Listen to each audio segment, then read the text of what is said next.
Good morning, everybody. Welcome to another episode of Hawk Blogger Mornings. I am Brian Nemhauser. You can find me and this show all over the place at Hawk Blogger. It is a fine Wednesday morning, which means it's time to take our first look at the Seahawks opponent this week, the Tennessee Titans, who, let's be honest, not exactly a Titan of a team. This is a team that has already fired their coach, is coming in here at 1-9. It's not a team that I think most people are concerned that the Seahawks will struggle to beat. I do have some things that we'll talk about here that might surprise you in this game. And we're going to start off with an interview that I did just a little while ago with Turron Davenport of ESPN, who covers the Titans for that publication. And it was a good conversation. Learned some things. Let me not hesitate any longer and give you an opportunity to hear Terron Davenport talk about the Tennessee Titans.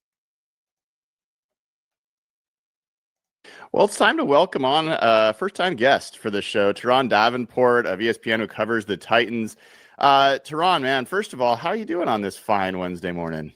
Hey, man, I'm doing great. I opened two gifts this morning, man. This eye and this eye. You know what I mean? So that's the way I look at it. Be.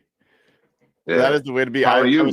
I was talking to another Nashville resident, Matt Hasselback, yesterday, getting some tips about where to go and what to do when we're all there. You got any favorite haunts there in Nashville that people should check out? Yeah, there are a few. I mean, you can't go wrong if you're not driving. You can't go wrong with Fifth and Broadway, Assembly Hall, all types of places to eat there. But I love, there's a place called Supper Club out there on Belcourt. That's a really good one. Obviously, Hattie B's is always good. If you want to go like upscale dining experience, a Bourbon Steakhouse on top of the JW is probably, that's my favorite restaurant in the city. So there's a few options, man. And you could always just, you just walk around, you'll find something. Yeah, looking forward to it. It'll be my first time in your city, so looking forward to that for sure. But let's turn our attention to this game. Titans Seahawks. Now I know it's a mismatch on paper, and the Titans are going through a tough season. But talk to me about what are the storylines that you're kind of following for a Titans team that's obviously had a challenging year so far. Yeah, I think really it's all about the development of Cameron Ward. He's the guy, and they have to figure out a way to continue to maximize his ability and just keep him going. So you have that. I think you also have to look at this coaching staff. I mean, they're dead men walking, unfortunately. And so watching how they balance I have to do my job with I'm not going to be here after this year. That's an interesting storyline. But then what's starting to kind of come to the surface is some of the veteran guys talking to the younger guys, and it's not always going the right way. And so the conversation is becoming more direct. And it's like, okay, how can that conversation with the losses piling up be more direct without the locker room splintering? Because if you watch this past game, it's 16-13. They did a really good job defensively, outside of the last drive. They did a really good job and they lost the game. And so it's like, how can you keep from offending your teammate, but also checking him at the same time? Yeah, there's a lot of interesting young players. There are a lot of interesting young players on this team. You start with Cam Ward, obviously, Washington residents are familiar with him up in his time with Washington State. You've also got Gunnar Helm, who's I think had a decent rookie year. Alika Umanor, the receiver, also a promising young rookie. So, and I think Cedric Gray on the defensive side has been, looks like a really decent linebacker that's developing there. So, for folks that haven't had a chance to watch Cam Ward, what are the signals you're paying attention to, and what is your impression of his kind of rookie year? Yeah, I think the big thing is just his ability to take the easy play, right? And obviously you want to take the shots down the field, but against a defense like Seattle, especially, you got to take what the defense gives you. So you can never go broke making a profit. If you get into more favorable situations, do that. So seeing him not hunt the deep ball down at the sacrifice of a sack or anything like that, I think that's a big thing. This past week against the Texans, he got rid of the ball 2.6 seconds as opposed to the 2.9 that he normally is. And a lot of that was because of game plan and knowing that you got Daniil Hunter, and Will Anderson Jr. coming off the edge. Now, when you look at the Seattle, I think, the strength is more on the interior, but I mean, this defense is good all three levels. Ernest Jones, the fourth, a former Titans player, and obviously in the secondary, despite the situation, Tariq Woolen is one of the best corners in the league, in my opinion. So, yeah, it's going to be a tough test. I just want to see how he goes about being able to take that play, take the check down, get the ball to the tight ends and allow them to make things happen, get the ball to the receivers, to the backs. Yeah, so there are some familiar names that either are on or were on this team. So Quandre Diggs had been part of this team for a while. He's no longer, was recently released. Yeah. Jarek Reed was just added, claimed, did not look like he was on active, or at least was not on the field for this first game. Yeah. Cody Barton, another former Seahawk at linebacker. So, yeah, I'd be curious. Do you see a path forward for Jarek Reed to get on the field at safety? I know Kevin Winston's a guy another promising rookie that has stepped in, but what was the idea you think about why they claimed Jarek Reed? Well, they claimed it for safety depth. You also have Mike Brown, who was kind of like the fourth safety before Kevin Winston Jr. got healthy. In fact, when you talk about four safeties and you talk about the other safety that they just signed getting an opportunity, that was why Quandre, I said I need to get out of this picture, because it was for safeties, and it's just hard to get into the flow of the game, and with that type of situation. So if Reed does get in, it's going to be tough for him. I don't know that a lot of it's going to depend on Xavier Woods, who was out the last 2 weeks with a hamstring injury. If he's able to work his way back, then you got three safeties that are rotating, and then again Mike Brown, and then Reed. So it's going to be tough for him, maybe on the special teams role, something like that. But I would find it hard to see him get opportunities on actual defense, because they really want to get the young fella, Kevin Winston Jr. going. Yeah, he is a physical presence, and I think if I was following the Titans, I'd certainly want to see him on the field. The Ernest Jones trade, you brought that up. Obviously, Ernest Jones is a central part and was very much in the news this week for his defense of his quarterback. And I was curious, when that trade was made last year, any thoughts from you about whether that was a logical move at that point? Did you understand why the Titans were making that move? And which of the fourth round picks, Chimere Dike, Gunnar Helm, or Alik Umanor, was the player picked with that pick? Do you know which of those? Yeah, I believe it was Gunnar Helm. It was Gunnar Helm. But you mentioned Chim DK, and let me tell you, he's leading the league in all-purpose yards. He had a chest contusion, so he may not be available this week. We'll see. But he's also leading the league in return yards. He's quite a weapon. But Gunnar Helm, you're looking at a guy who caught 26 out of 31 targets, right? And so he's going to be a future part of it. But to your point, the Ernest Jones trade, it actually surprised me, because I'm like, this team needs young difference makers. And I mean, you watch the Seahawks, you've seen him, you understand. Even before that, when he was with the Rams, you saw him. So you knew that he was a difference maker. And it's unfortunate that he's not there, but him leaving, it kind of opened up a path for Cedric Gray to step in. And obviously, Cody Barton has been a solid contributor as well. He had a key sack on one of the early series, to cause a turnover on down. So, and he's a solid leader also, Cody Barton, that is. But, Ernest Jones, there was just an energy that he brought. And, Jerome Baker was also netted in that trade. And I'm not sure exactly where he is now, but it definitely didn't work out here. Yeah, I don't think he's on a roster right now, as far as I know, with Jerome Baker. So it was, an interesting season of linebacker movement in Seattle, and obviously as well with Tennessee. We're talking to Turron Davenport of ESPN covering the Titans. So as you look at this Titans offense, which I'm guessing is where there's a lot of attention in terms of trying to develop, you got some young offensive linemen, Pete Skoronski, that kind of stuff as well. What does success look like for this team the rest of the year? It's probably not measured as much in wins and losses, but what is going to be the thing that starts to feel like, okay, this team is on a path to where they can kind of get out of this rut they've been in for a little while.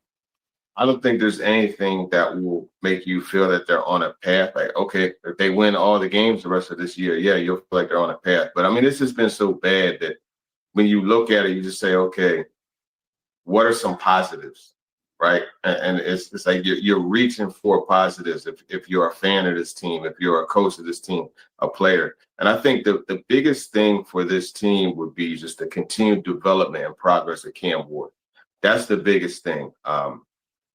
It all revolves around him, right? And this year was always about developing him. So, okay, can you see more ball security? Can you see him start to show more flashes? Like that throw he made to Chiga Campo, who ran the wrong route, by the way, on that to set up the touchdown to tie it up late in the game. Like those are the types of moments you want to see more of. Will you see him have more moments where he sees a guy open, believes he's open, and rips it to him rather than having the hesitation and drifting out of a clean pocket? All of that type of stuff is really, that's the sign of progress, because again, and I know I've said it multiple times, but it's because it's the truth. Everything revolves around Cam Ward. All right, last question for Terron Davenport, covering the Titans for ESPN. One of the things I've noticed about the Titans all year is they've been in a lot of these games, despite their record. I mean, even the Rams early in the year, that was a very close game until the fourth quarter. The Texans game that looks like their biggest loss, 26-0, that was what, 6-0 after the third quarter, if I remember correctly. Yeah. They were right there with the Chargers. They were leading the Chargers, for a while in that game, and then the Texans this past week. So what's allowed the Titans to, stand tall against some of these teams, if not ultimately win the game? I tell you, Brian, I'm not sure if you're old enough to have watched Tom and Jerry cartoons, but sure, yeah. Oh, you are? Oh yeah, I'm plenty old, man. Okay, plenty seasoned. Yes. Do you remember the one episode where Jerry, or rather Tom, he was like, the water kept coming out of a cup and he was plugging it, like the different holes, and then they just finally ran out of body parts to plug the holes with. That's the end of the water. Just like that's what happens with this Titans team. In the fourth quarter, it's always like a long explosive run or play where there's 3 or 4 missed tackles and it just breaks the back, and then the offense, has a series of 3 and outs. You know what I mean? And the defense is back on the field in 46 seconds, and the opposing offense scores. So it's just like the onslaught. They just can't continue to hold it, and the dam just breaks and everything just goes south. That's really just in a nutshell what continues to happen to this team and why they're in games. People like you that watch the games, you'll see that. But people that watch just the box score, they say, oh man, this team is just they are getting blown out, but a lot of it is in like the last 8 minutes of the game. That's really the wild part of it. Well, looking forward to seeing this game. Looking forward to visiting Nashville. And Terron, appreciate you coming on. Is there anything people should check out coming up from you, either on ESPN or elsewhere? Oh, yeah. I mean, you could just, go to the Titans team page, and we got all kinds of stuff on there. You can check me out on IG, Twitter. We put our whiteboard video up. I have one of those going up in a little bit. And I have a podcast on ESPN Nashville Radio, talking with TD. I have Brady Henderson. Henderson good on. So, Brady. Yeah, we'll be talking shop. So awesome. Well, looking forward to seeing you in the press box here in a few days. And thanks for coming on. Appreciate it. Absolutely. Thank you for having me. That's Turron Davenport of ESPN covering the Titans.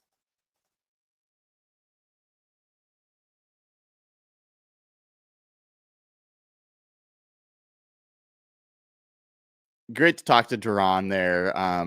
Really good to have him on. And I think a lot of good info on that one. One of the things that kind of stood out to me was the way that this Titan has played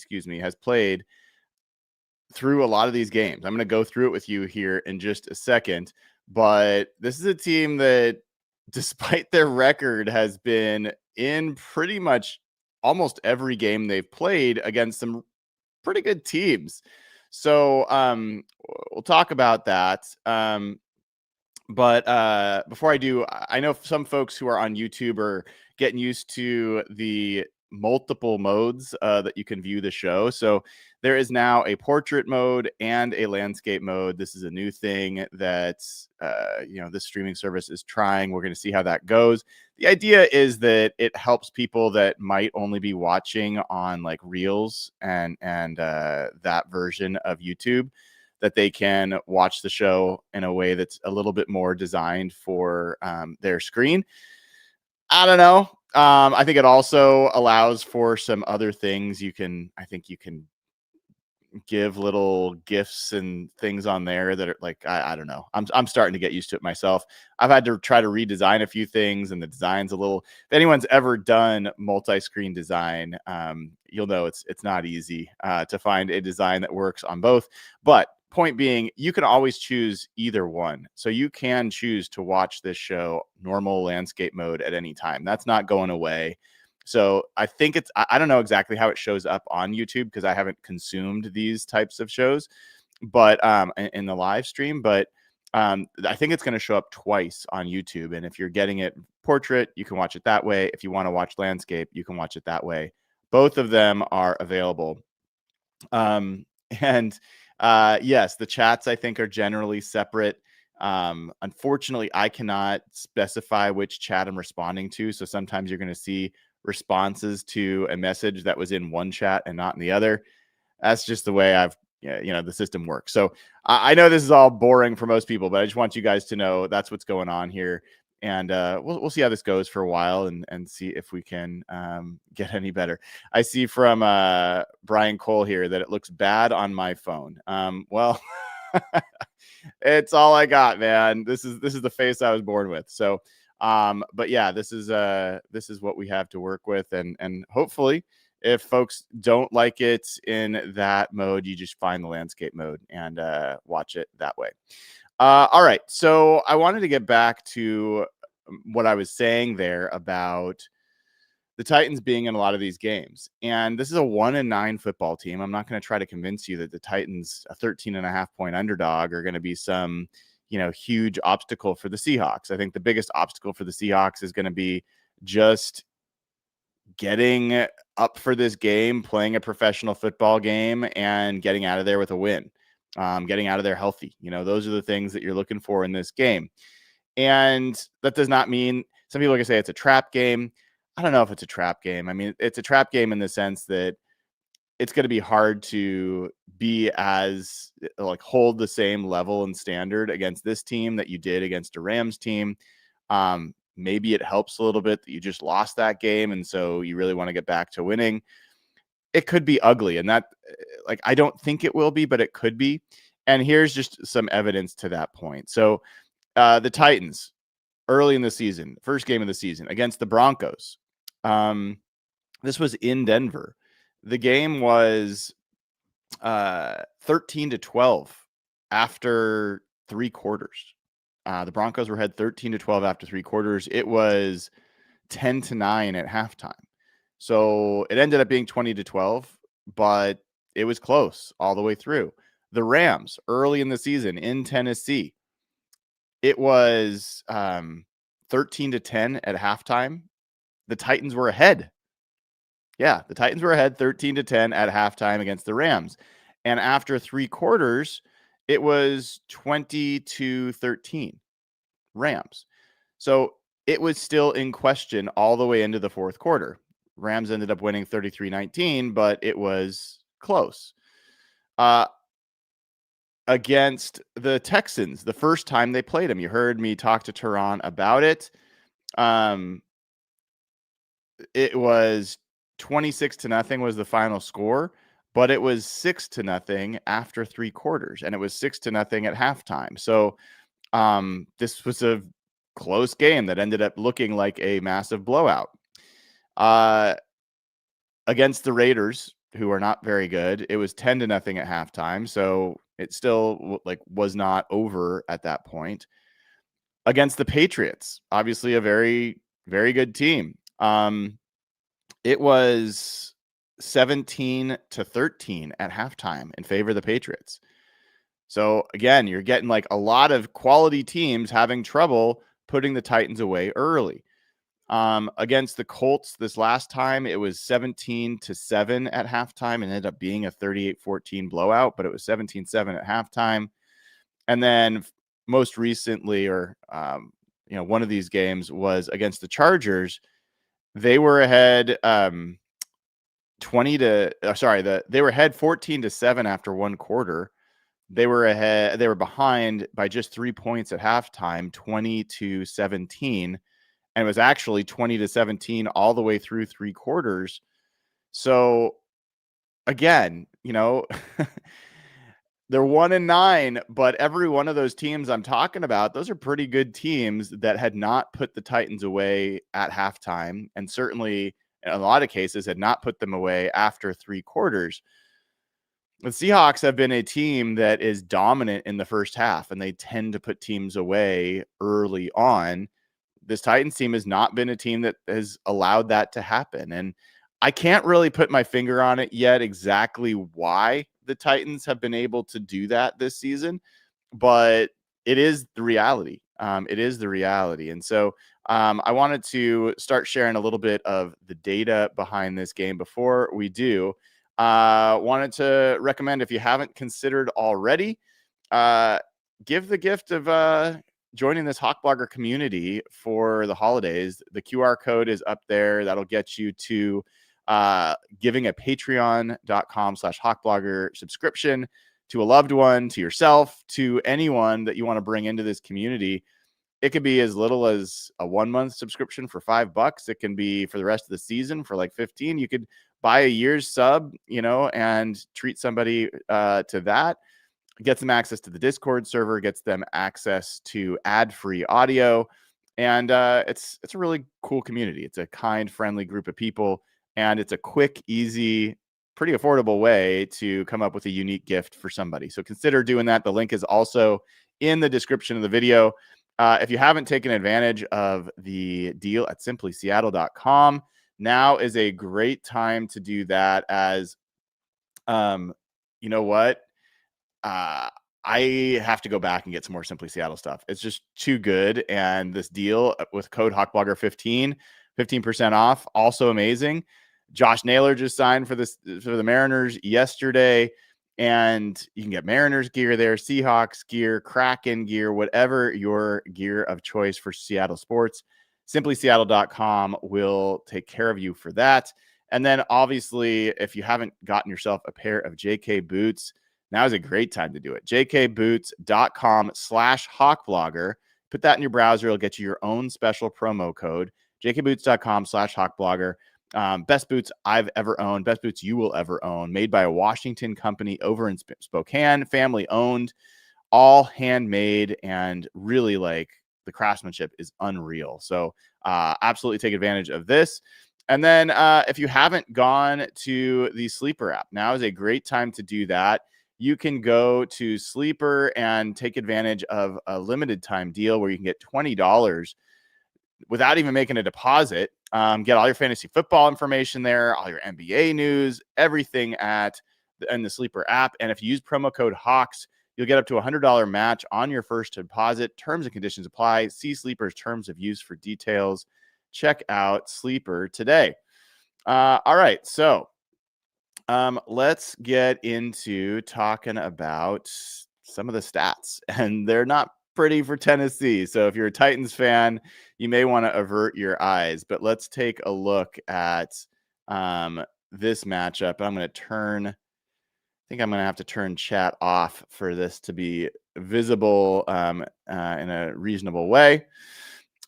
So this is looking at DVOA for this game.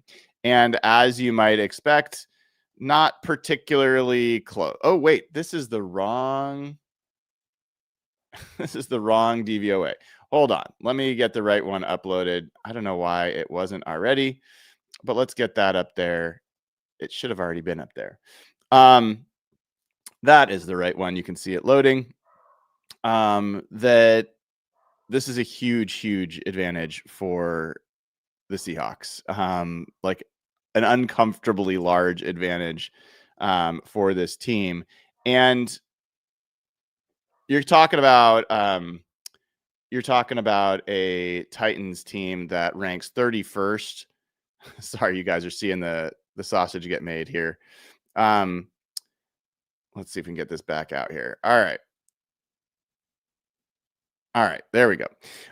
You are talking about the 32nd ranked DVOA team going against the first ranked DVOA team. So not fantastic in that regard. And let me see if I can make this a little bit easier for everybody to see. I don't love that. All right. Maybe this is a little bit better. All right. So point being, this is a huge mismatch. Point blank. And what you're getting here with the Titans is a team that has the 31st ranked offense against the first ranked defense. You're getting a team that has the 30th ranked run offense against the second ranked run defense. You're getting a team that has the 31st ranked passing offense against the third ranked pass defense. So not encouraging if you are a Titans fan a lot. On the other side, Seahawks still have the 5th ranked DVOA offense going against the 25th ranked Titans defense. The Seahawks run offense is 22nd DVOA versus 26th for the Titans defense. And really the only place that this gets, a little bit closer, special teams, the 2nd ranked Seahawks special teams unit against the 9th ranked Titans special teams. You heard Terron talk about Chimeri Dyke, who has been a terrific punt and kick returner for them. He may not play in this game, so that advantage might not even be there. Then you get into the Seahawks in terms of defending receivers. The Seahawks are number 1 in defending wide receiver ones. The Titans don't even really have a wide receiver one. Calvin Ridley is lost for the year. It's ugly. It's really ugly. None of these numbers are going to look great. The best one for the Titans here is that they are pretty good at defending tight ends. They're 7th in DVOA against tight ends. The Seahawks are 29th. So they are one of the worst teams against defending the tight end. That showed up a little bit against the Rams last week. And, I think it was earlier in the game that was an issue, but it got, I think, better from there. All right. So let's look at when the Seahawks are on offense. When the Seahawks are on offense, it's also not particularly close. There are a few places. God dang it. Hold on a second, guys. Something just did not take when I did this morning. Let me fix this so you guys can see what you need to be seeing in this one. So all of these things are going to look pretty ugly for the Titans. That's not going to be a surprise for you. I will talk about where there are some specific advantages that the Titans do have, but it's not a lot. So let me get the last one selected here. Make sure we've got the right one. Okay. All right. Wow. Not my best work today, folks. Sorry about that. So let's get back to when the Seahawks are on offense. Okay, I've got it ready for you. Okay, Seahawks on offense. In this situation, you are generally all year seeing that the Seahawks have an advantage against almost any team except in the run game. And that's kind of the case here with the Titans. So you've got what is the 30th ranked overall defense in terms of points allowed, 24th in yards allowed, 26th in yards per play, 28th in EPA per play, 21st in third downs, 18th in red zone, 26th in rushing yards, 24th in yards per rush, 26th in rush EPA. Like, it just goes on and on. It's not good for the Titans in that regard. Now you see some red on this, and that is turnovers, right? So the Seahawks are dead last in the NFL now in turnovers allowed, or giveaways, I should say. And the Titans defense is 20th in takeaways. It's not great, but that is an advantage. The Seahawks explosive run rate has dropped. I think I have some questions about why it dropped so much after one game, but that is what I was able to find, that they're 28th in explosive rush rate. We'll see if the Kenneth Walker news about him getting more time will change that a little bit. Titans defense has been okay at limiting explosive rushes relative to what the Seahawks have done, but still not great.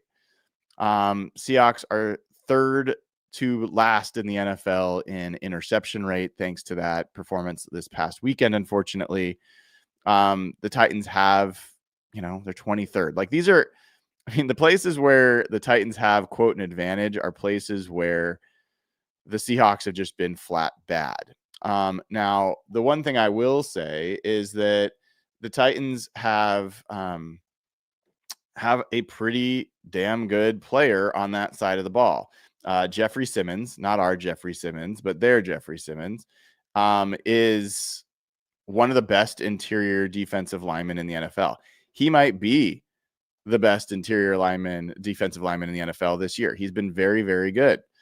And if Gray Zabel is not going to play, and you're playing Christian Haynes and Anthony Bradford and Olu Olutimi in the middle, that could be a recipe for Jeffrey Simmons to have a really big day. He absolutely terrorized the Seahawks in their joint practice last year, especially Laken Tomlinson just knocked him on his tail. It wasn't close. They also have Tavondre Sweat, who has kind of fallen out of favor, and it's possible that could show up in this game. He's a really good run stuffer.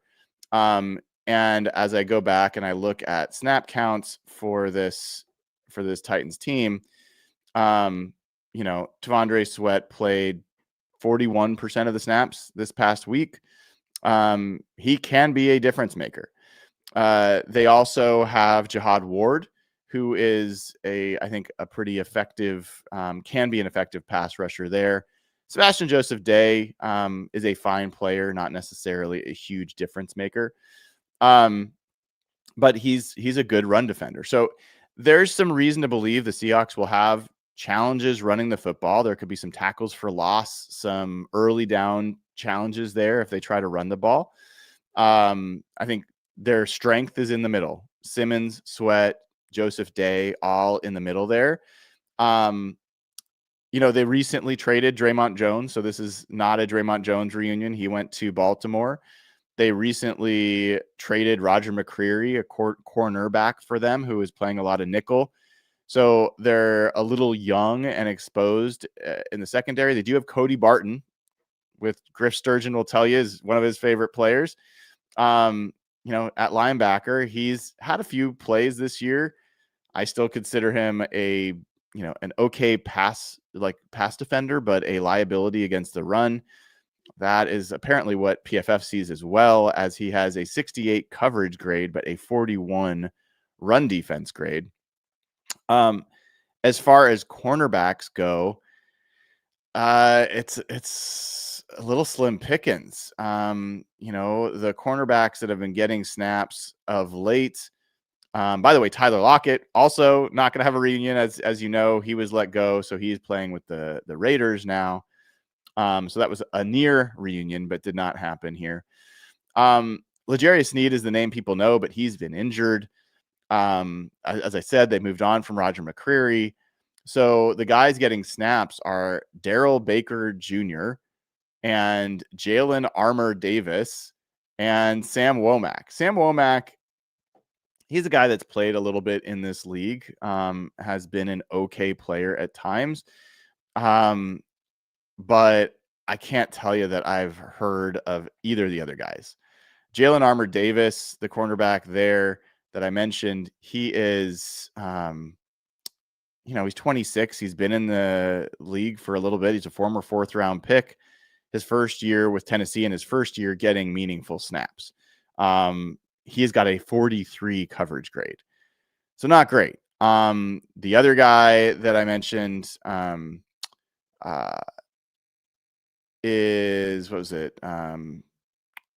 It was Samuel Womack, Daryl Baker. So Daryl Baker is another guy. He was a undrafted free agent a few years ago. He got a lot of snaps last year for Tennessee, was a starter for them, continues to get snaps for them this year. He's been okay, like a 60 graded coverage player. So that secondary is not fantastic. And then linebacker wise, they do have Cedric Gray. I love Cedric Gray. I was a big fan of his coming out of school 2 years ago, not this past draft, but the year before. He has really come on. He's been a really strong run defender, very solid against the run, decent coverage backer as well. And he has a 76.5 grade overall. He has a 91.5 run defense grade. So that's an exceptional run defense grade for a second-year linebacker there. And then safety-wise, they moved on from Quandre Diggs. They gave him his release so he could move on for another team. I think the guy to watch there is Kevin Winston Jr. This is a very large rookie safety, 3rd-round pick, 6'2", 208 pounds, just starting to get real snaps. Last game was his first true start where he got 70 snaps. Graded out pretty well, 68.9 overall, 73.8 run defense. So there's a lot of things here that are stacking up to where this is going to be a team that is challenging to run the ball against, but should be vulnerable to the pass. So we'll kind of see how that plays out over the course of this one. All right, let's look at the defense. When the Titans have the ball and the Seahawks are on defense, this is just, I can't tell you there's something here that the Titans have an advantage on. It is all green, all over the place on this one. Just advantages across the board. Titans rank 32nd in points scored, 32nd in yards, 31st in yards per play, 32nd in EPA per play, 32nd in third down conversions, 29th in red zone conversions, 32nd in rush yards, 26th in yards per rush, 31st in rush EPA, 30th in pass yards, 31st in yards per attempt, 31st in completion rate, 31st in sacks percentage allowed, 31st in passer rating, 31st in EPA per dropback. Whew. That's a lot of worst or second worst in the NFL at a lot of things. So the Seahawks defense, Sam Darnold could throw 10 interceptions in this game. The Seahawks defense should still win this game, like by themselves. This is a game where they shouldn't allow more than 10 points. Honestly, I think more than 10 to 13 points would be a troubling performance. That would be a failure in my book. The offense should be able to find a way to score more than 13 points. That's kind of where this is. Would it be nice for it to be another one of those blowouts? Absolutely. It would be great. Am I going to lose my mind if it's a close game? Not necessarily. As long as the Seahawks win, that's what matters here. But, let's see if the Seahawks can pile up some more sacks. Let's see if the Seahawks can get some more turnovers. They only had one takeaway against the Rams. I think getting more turnovers is a big deal in that regard. So, we'll see. We will see how this goes. And, when I look at the Titans on offense, Cam Ward is, I think, a promising rookie, but he's got nobody around him. They've got an okay offensive line. It's not great. Pete Skoronski at guard is a decent player. Kevin Zeitler, as we know, a decent player. If we look at where the pressures are coming from for the Titans, Dan Moore Jr., who is a guy that terrorized the Steelers fans for years when he played for Pittsburgh, he's given up 29 pressures this year, which is a lot. He's their left tackle. Lloyd Cushenberry has given up 19 pressures, but I believe Cushenberry's hurt. Let me double check that real quick, and I will confirm for you guys. But having a left tackle that's given up 29 pressures is concerning. If you're a Titans supporter, I don't know how many Titans supporters there are left out there. I'm looking right now. I guess no, it looks like Cushenberry is. Yeah, he's fine. He was just on the injury report, but he has been playing. But he has given up 19 pressures. Skronsky's given up 17. J.C. Latham, a young player for them last year, a rookie. He's given up 14 pressures, which isn't crazy, but he's been their right tackle. He's been a better right tackle than Dan Moore has been a left tackle. So Gunnar Helm at tight end, maybe that's one thing I'd call out, given that the Seahawks have struggled defending tight ends. Gunnar Helm has been a decent player for the Titans. As far as, who's got the most receiving yards, it's another tight end, Chig Okawanu, or Okonkwo, Onkwo. Sorry if I didn't pronounce that correctly. He leads them in receiving yards. He has 32 catches for 337 yards. Gunnar Helm has 24 catches for 216 yards. So maybe there's something there for the Titans to try to attack the Seahawks with their tight ends. Alika Umanor is a nice physical, rookie receiver out of Stanford. That's about it. Van Jefferson is their other primary receiver. He has not been very good. So yeah, it's not a team that has a lot to offer offensively. It just isn't. All right, so then let's get down to special teams. And if you look at special teams, the Titans have made a lot of 50-plus yard field goals, partially because they've kicked a lot of field goals and haven't gotten to the end zone as much. But they are 26th in field goal accuracy, so they've missed a lot of field goals as well. They have been, like I said, very good on the return game with Chimeri Dyke, but he might not play.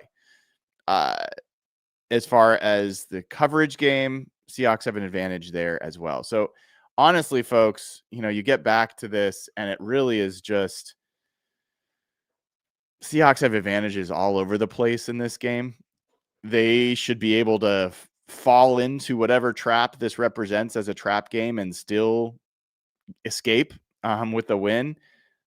At the same time, it could be an uncomfortable game for Seahawks fans because the Titans have been in so many of these games, at least through halftime, often through three quarters.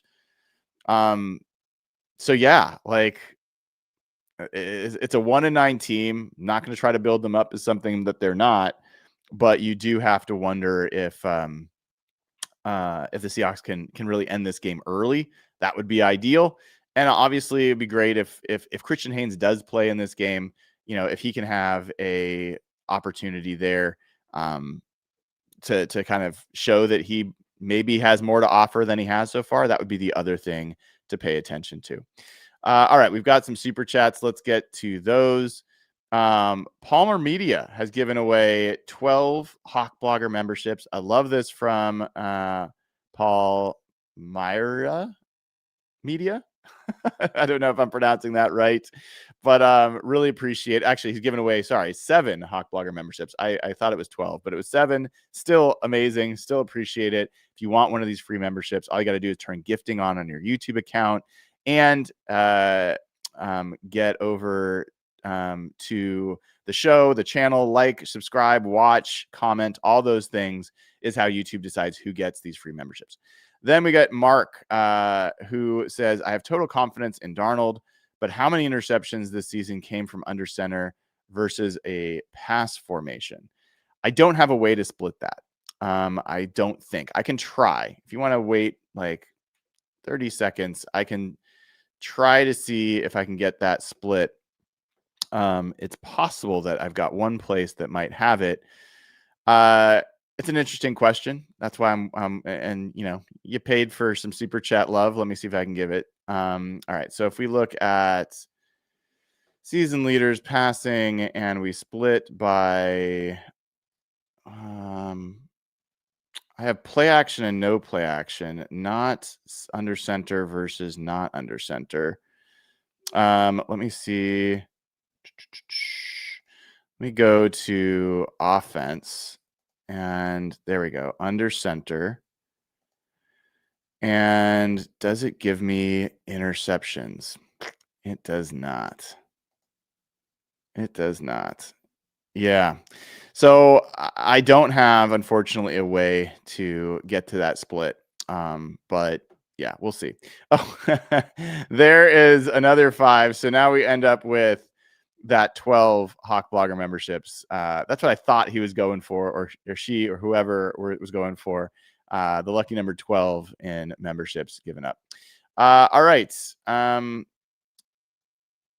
And got this from the Blue and Green Zone. Brian, I just bought tickets to the Titan games. Wondering if you'll be there. Yeah, I'm at all the road games. I'll be in the press box, and on game day, I don't generally have time to, meet up with people. I head there a couple hours before, and I'm doing a bunch of stuff beforehand. We do have our live show Saturday night. We're going to do Real Hawk Talk live there with the whole crew. I would offer you to get tickets there, but it's been sold out. So it's going to be awesome to do that. Looking forward to seeing a lot of people there. But yeah, that's the plan. I should be at all the rest of the games the rest of this year. We'll see if anything changes there, but that's the plan as of now. And then I did my Thanksgiving shopping yesterday because I'm going to come back from this game, and I got to start getting ready to host Thanksgiving. I do all the cooking. I don't know what you guys do. I love Thanksgiving. I do all the cooking, the turkey, the whole thing. So I had to get all that ready. And it's just a show note for folks. So I'll be heading to the VMAC today as usual for Mike McDonald's press conference, talking to players. We'll get some locker room stuff as well. And then I think I'll be doing my gifting, our annual gifts on My Cause, My Cleats. Don't know for who quite yet, working that out with the team, but I will let you guys know about that. If I have locker room interviews, I will put that up on patreon.com/hawkblogger so you can get access to those. We're going to pass on Real Hawk Talk tonight. I am getting over being sick from this past weekend. Honestly, I just need a little bit of a break. So we're going to take a break from Real Hawk Talk tonight, but I will be back with you tomorrow morning for Hawk Blogger Mornings. And then we'll have Mike Sando on Friday for Hawk Blogger Mornings as well. So we will keep an eye on that. I see people talking about Gray Zabel. I'll just say last thing we heard from Mike McDonald was his day-to-day. We'll see if he's going to practice this week. Personally, I'm kind of hoping he doesn't play this week, but if it's day-to-day and they feel like he's all right, they may not. Wait and put him right back in the lineup. So we will find out. All right, folks, that will do it for this episode of Hawk Blogger Mornings. Take care. Appreciate all of you. Have a great rest of your day.